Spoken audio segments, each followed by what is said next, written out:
Swastiastu. Halo semuanya, perkenalkan nama saya Kade Agus Setiarta, nomor absen 11. Saya bersekolah di SMA Negeri 1 Nusa Penida, tepatnya di kelas 10 Merdeka 1. Jadi dengan keberadaan saya di sini, saya akan memaparkan materi tentang teks biografi. Nah, sebelumnya teman-teman tahu belum apa itu teks biografi? Nah, jika belum tahu, saya akan menjelaskannya. Adapun isi dari teks biografi, yang pertama pengertian, yang kedua ada ciri-ciri, ketiga ada struktur, yang keempat ada tata kebahasaan, dan yang terakhir manfaat membaca teks biografi. Dan saya mulai dengan pengertiannya. Menurut informasi yang saya dapatkan dari KBBI, yaitu Kamus Besar Bahasa Indonesia, teks biografi adalah teks yang berisi riwayat hidup seorang tokoh yang dianggap penting bagi masyarakat tertentu. Dan adapun ciri-ciri dari teks biografi, yaitu menurut fakta, memiliki konflik masalah, memiliki struktur dan keterangan waktu yang jelas, memiliki pesan pembelajaran, dan selalu terpaku pada sejarah. Nah, dan kita masuk ke struktur teks biografi. Struktur teks biografi terdiri dari 3, yaitu orientasi, peristiwa penting, dan reorientasi. Orientasi adalah pengenalan tokoh atau gambaran awal mengenai identitas tokoh, seperti nama, tanggal lahir, riwayat pendidikan, dan latar belakang tokoh. Nah, selanjutnya peristiwa penting.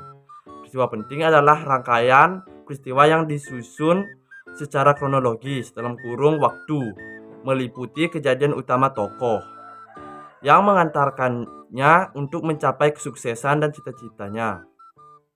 Dan yang terakhir, reorientasi, bagian yang berisi kesimpulan atau tinjauan kembali terkait peristiwa yang dialami tokoh. Nah, dan kita masuk ke ciri kebahasaan teks biografi. Sebelumnya, apa sih isi dari ciri kebahasaan teks biografi?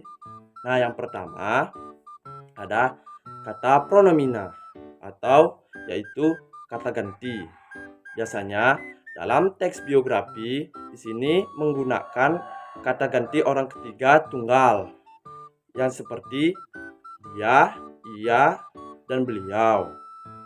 Kedua, menggunakan kata kerja material, yaitu seperti menunjukkan aktivitas fisik seperti belajar, berlari, melempar, dan lain-lain sebagainya. Ketiga, menggunakan kata sifat adjektif seperti untuk mengungkapkan atau menggambarkan seseorang tokoh tersebut dengan secara detail. Contohnya, ia sangat jenius.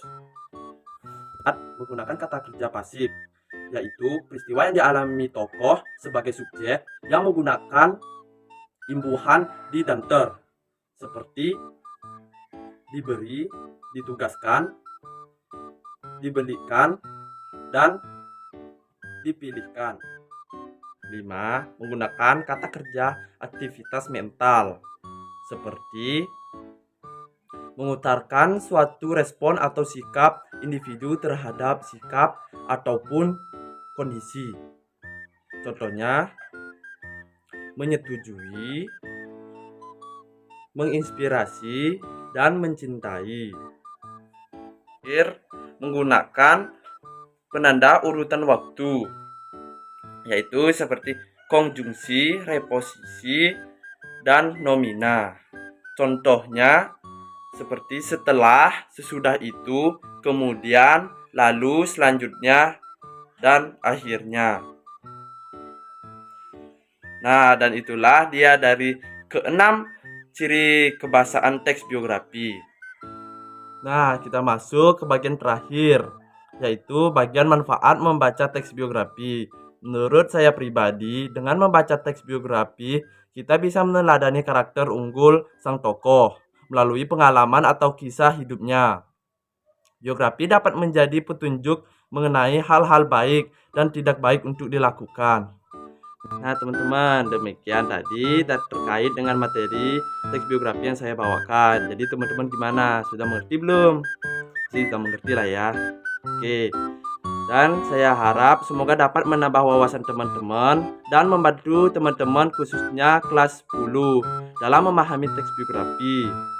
Nah, oke teman-teman, demikian juga video dari saya. Saya akhiri, mohon maaf jika ada salah kata. Saya Kadek Agus Sediarta, pamit undur diri. Sama Santi. Om Santi Santi Santi Om. Dadah teman-teman.